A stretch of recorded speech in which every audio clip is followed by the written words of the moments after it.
Bonsoir, merci, merci à l'Espace Dickens de nous d'avoir invité la ville de Lausanne pour parler un peu de ce plan. Nous avons peu communiqué sur ce plan restauration collective durable encore. La communication viendra courant 2017-18, mais il a fallu déjà passablement travailler et puis mettre en route tous les objectifs qui sont dans ce plan.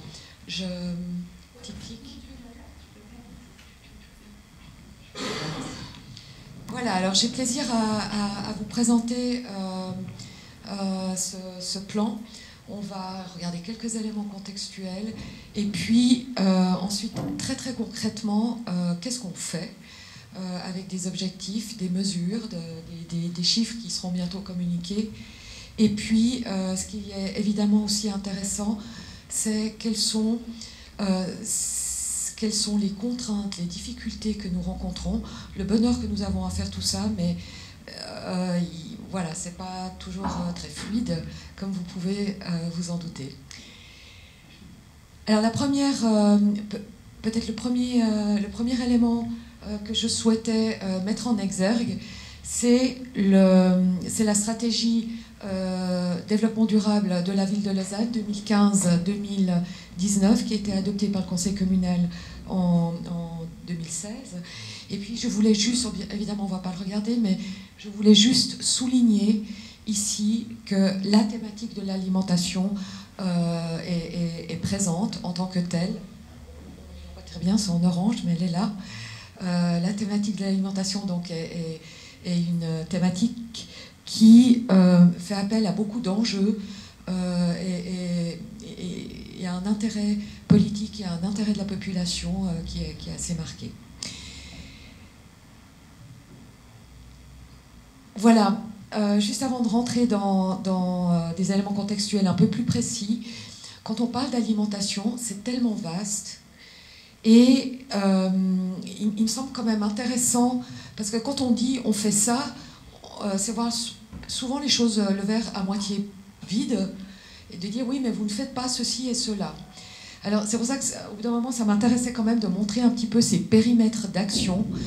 Ce dont je vais vous parler ce soir, le plan restauration collective durable, nous parlons de la responsabilité de la collectivité publique en tant que fournisseur de repas, en tant que producteur de repas à certaines audiences cibles. Il y a toutes les questions, les problématiques, les actions possibles qu'on peut faire au niveau de la ville. Ça comprend le secteur privé de la restauration, les consommateurs, des éléments de sensibilisation de la population. Et puis, il y a la question de la politique agricole, urbaine, périurbaine. Mon collègue Roland en parlera après, parce qu'à Lausanne, on a la chance d'avoir du terrain. Et évidemment, voilà, en général, il n'y a pas une ou deux personnes qui traitent de toutes des trois périmètres. Et chaque périmètre a des enjeux, des problématiques qui sont les siennes et qui sont importantes. Donc, je vais parler que de ça, en ce qui me concerne, plus directement. Quelques chiffres clés pour Lausanne. On produit environ 1 300 000 repas annuels. Donc c'est quand même une organisation à large échelle. Vous voyez ce que ça représente en repas jour, environ 6 000 repas jour.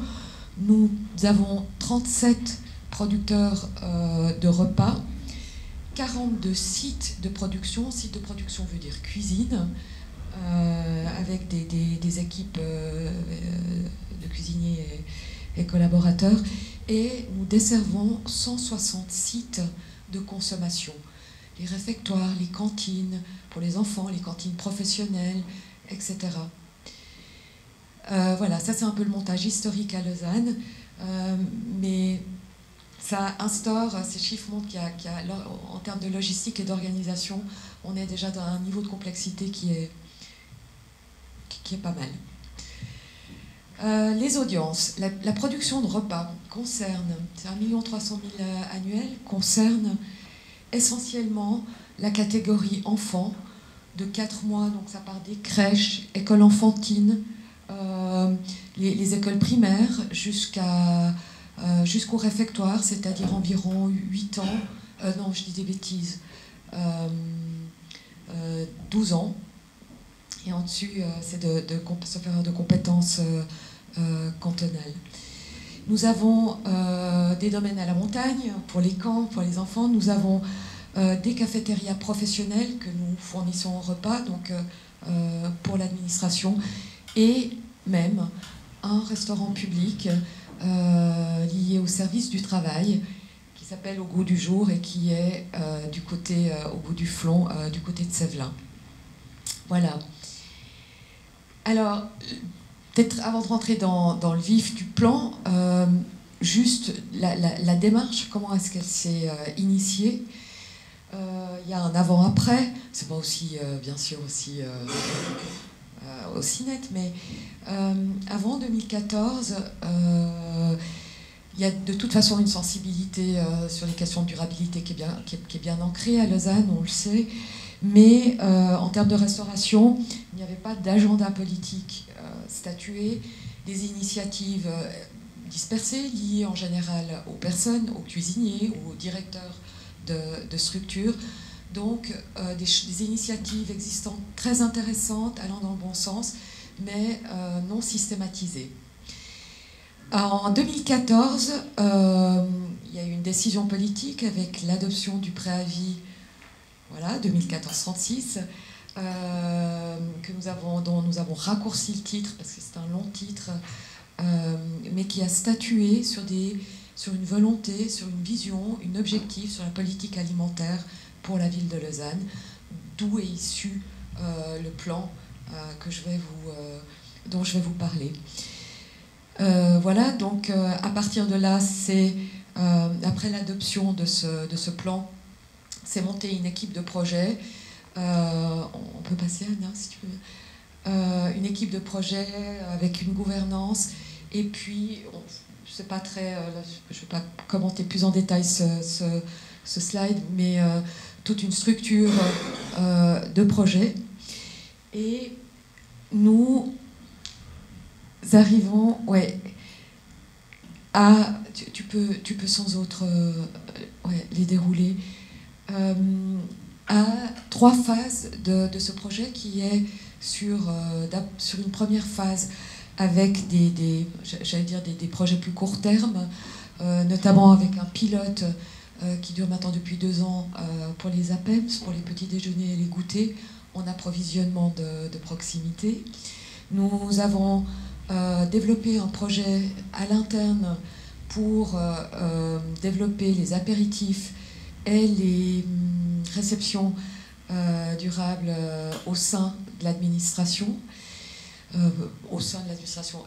de l'administration pour le public, pour ces séances publiques.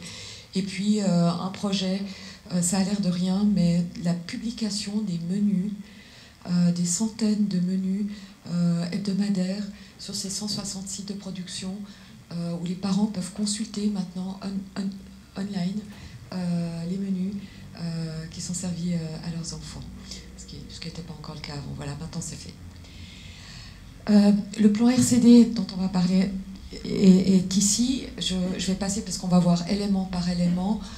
Et puis à plus long terme, donc 2016-2018, et puis après une 3e phase qui, on l'espère, se pérennisera au-delà de 2018, bien sûr, de 2020.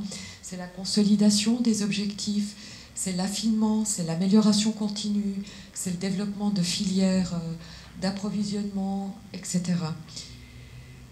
Voilà. Alors, je vous propose qu'on se concentre sur le plat de résistance.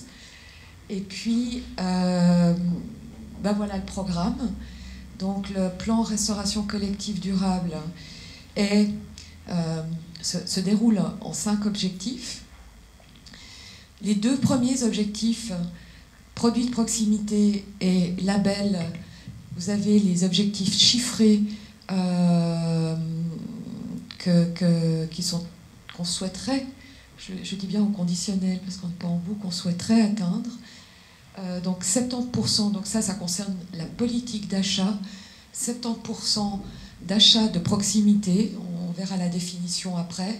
Nous ne parlons pas de restauration locale ou d'achats locaux, parce que locaux, ça veut dire ville, et évidemment que Lausanne ne produit pas, les potagers urbains ne produiraient pas suffisamment de toute façon pour... donc la notion de proximité, elle a son importance, on verra la définition.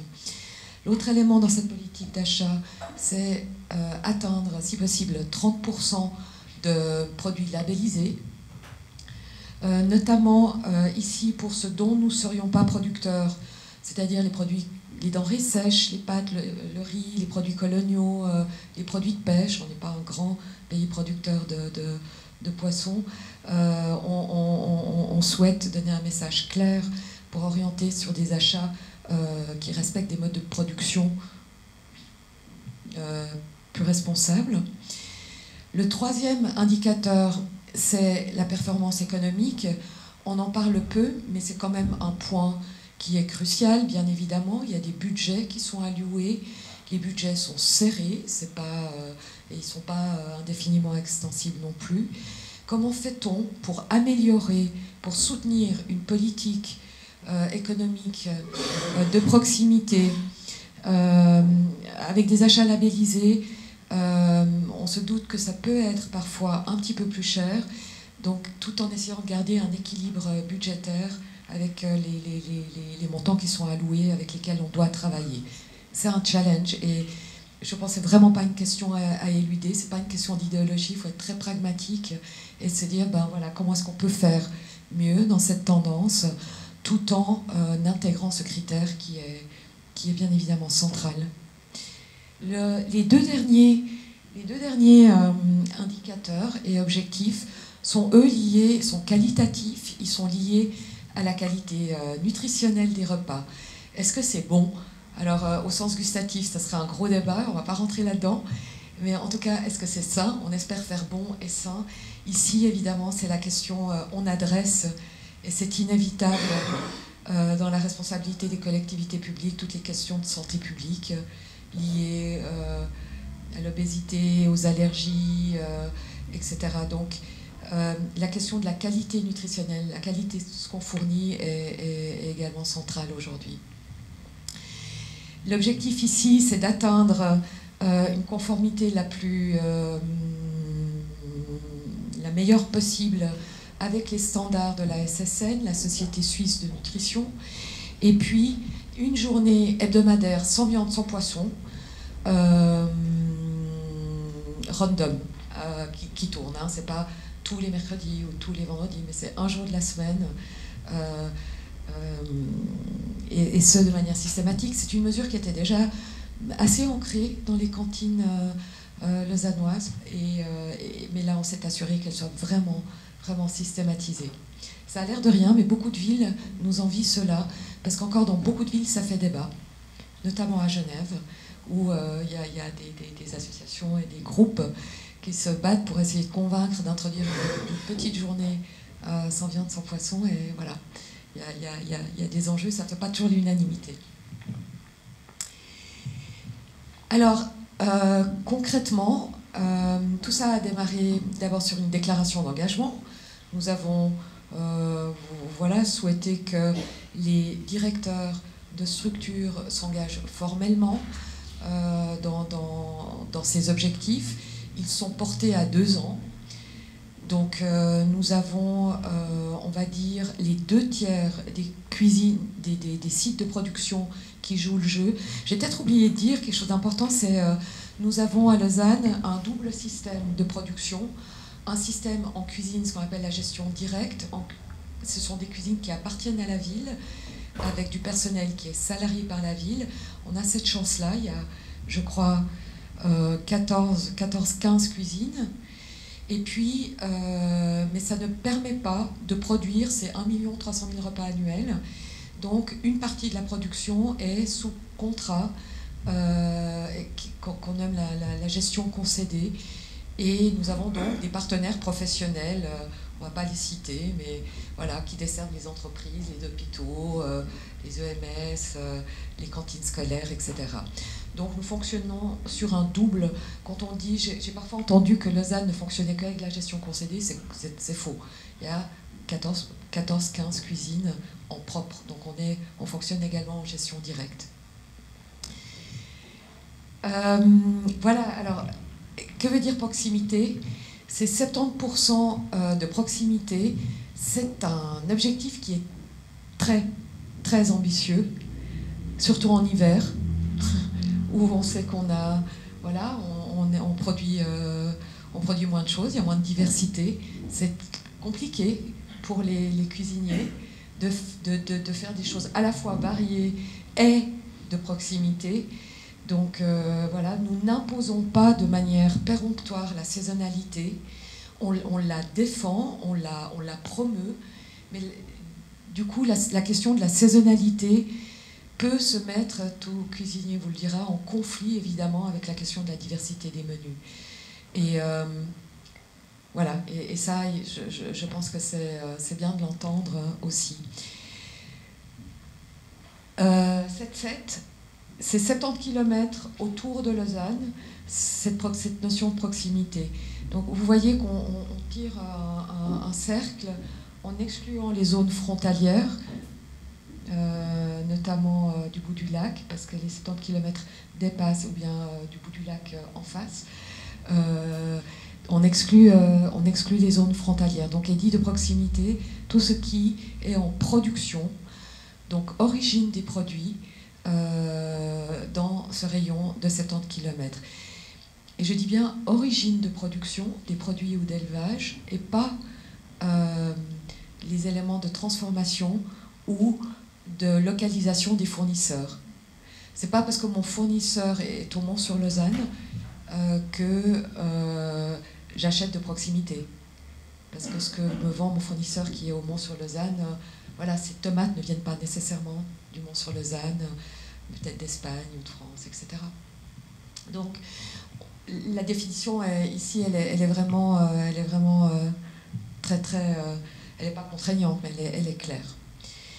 Nous procédons de manière très très systématique à 2 relevés sur 2 mois d'analyse des bulletins de livraison des cuisines, et puis nous analysons, c'est des milliers d'analyses, de saisies de produits, chaque achat que font les cuisines durant 5 semaines en été, 5 semaines en hiver, pour pouvoir faire la moyenne, pour pouvoir consolider. Parce qu'évidemment, si on fait que l'hiver, on les pénalise. Si on fait que l'été, peut-être qu'on surestime. Pour le bio, c'est pareil. On procède exactement de la même manière, donc sur une analyse des achats alimentaires et également sur ces 2 périodes de relevé, été, hiver. Et ensuite, on regarde comment on arrive à se débrouiller. On fait référence à des outils, à des guides de labels qui ont des cahiers des charges reconnus. Et puis en principe, ça fonctionne assez bien. Pour 2016, l'objectif était à 20%. Pour la ville, cet objectif d'achat labellisé a été largement dépassé. Voilà, pour la question économique, le Conseil communal a adopté un budget de 1 193 000 pour participer notamment au surcoût qu'il pourrait y avoir dans cette politique d'achat.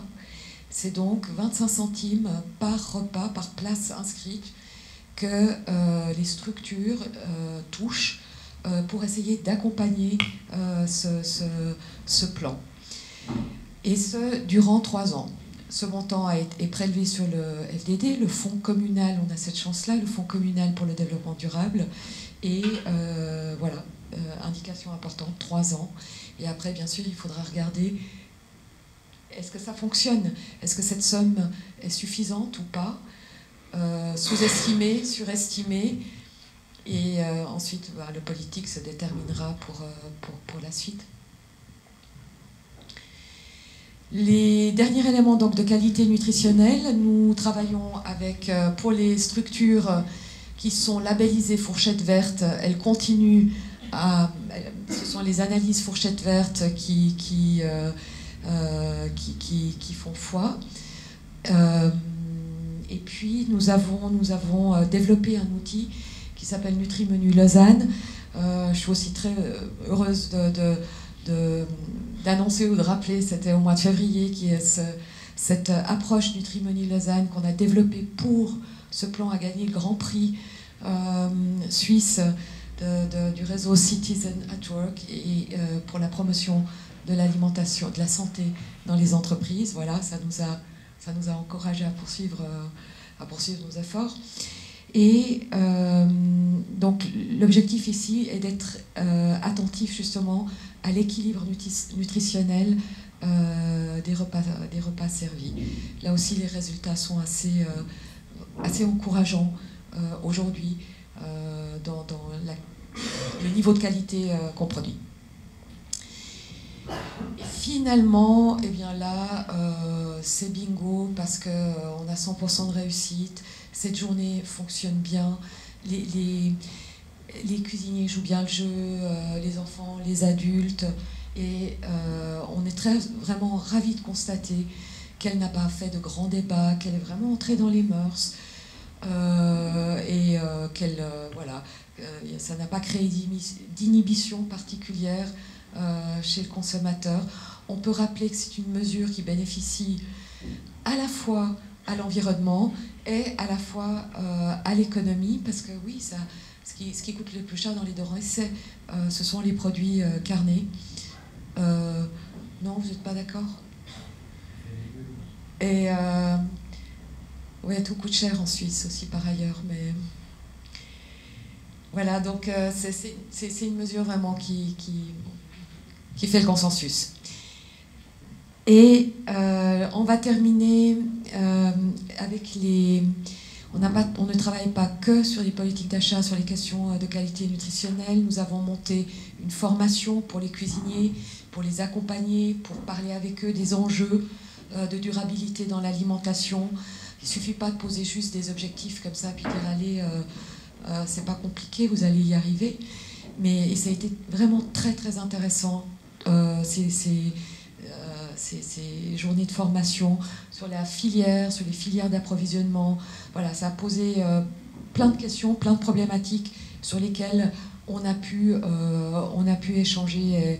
Et je pense que vraiment c'est une mesure qui est indispensable quand on travaille sur les problématiques alimentaires.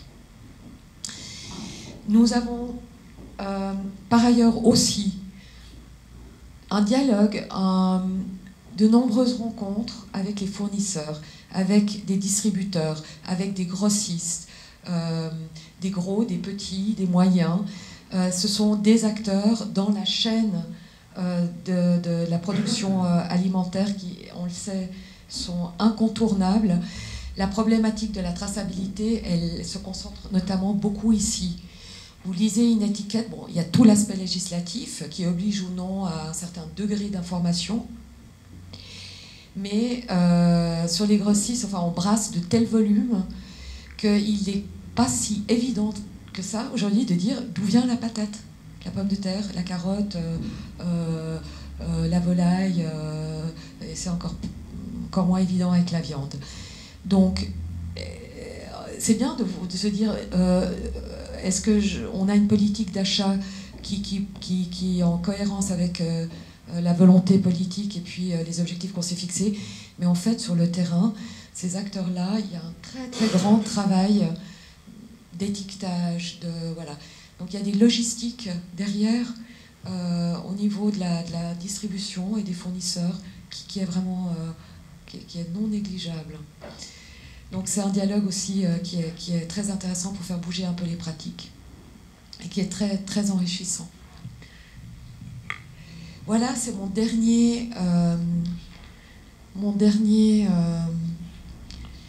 ma dernière réflexion.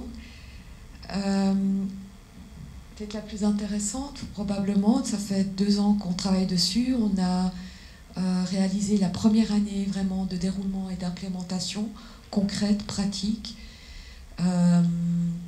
Qu'est-ce qu'on peut dire aujourd'hui pas sur le bilan chiffré, mais sur ces démarches?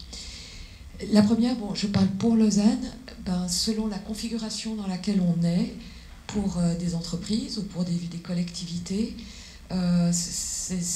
voilà, je l'ai énoncé au début, c'est pas évident. C'est des infrastructures qui sont lourdes, qui sont complexes. Voilà, c'est pas une autoroute. Il y a toute cette démarche aussi d'accompagnement. Ça fait bouger beaucoup de choses sur le terrain, mais aussi d'accompagnement, d'outils. Il faut monter des outils de mesure, des outils, des formations, voilà, ça demande des ressources au niveau matériel et au niveau personnel. Les cuisiniers travaillent beaucoup, comme tout le monde certainement.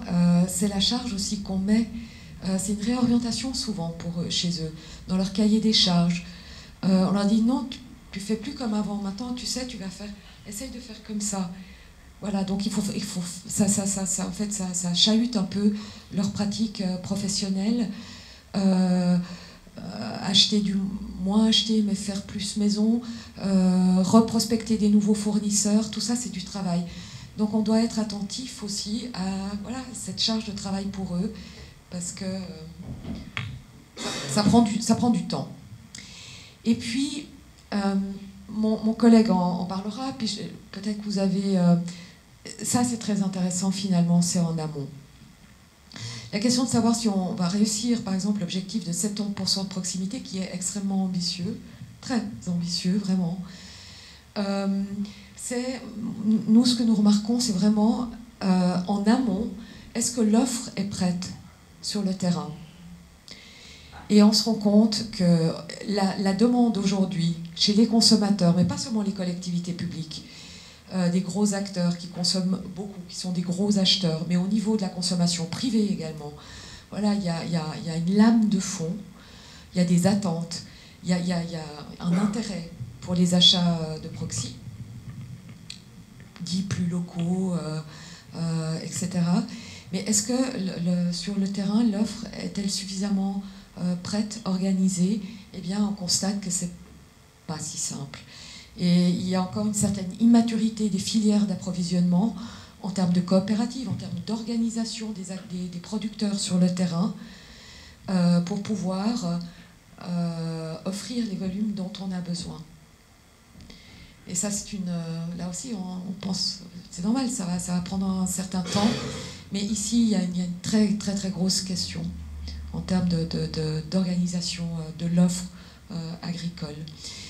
Et peut-être la dernière chose que je relèverai, c'est, dans les deux dernières, c'est la question de la politique d'achat. Quand vous travaillez avec des acteurs dits de la gestion concédée, ils ont en général des centrales d'achat. Ils ont 100, 200, 300 clients, et ils ont des centrales d'achat, et ils achètent des volumes vraiment en gros. Donc, quand il y a des clients qui demandent, comme nous et comme beaucoup d'autres, parce qu'encore une fois, il y a une lame de fond, on souhaite une politique précise d'approvisionnement alimentaire, et bien ça devient aussi très compliqué pour eux, parce que si Lausanne dit « moi je veux de la proxy à 70 », des clients zurichois ou bernois, et tout le monde a sa propre définition qui est géolocalisée, ça fait exploser leur cadre, leur rationalisation d'achat. Et ça veut dire prix. Donc ça, c'est une vraie problématique à part ça.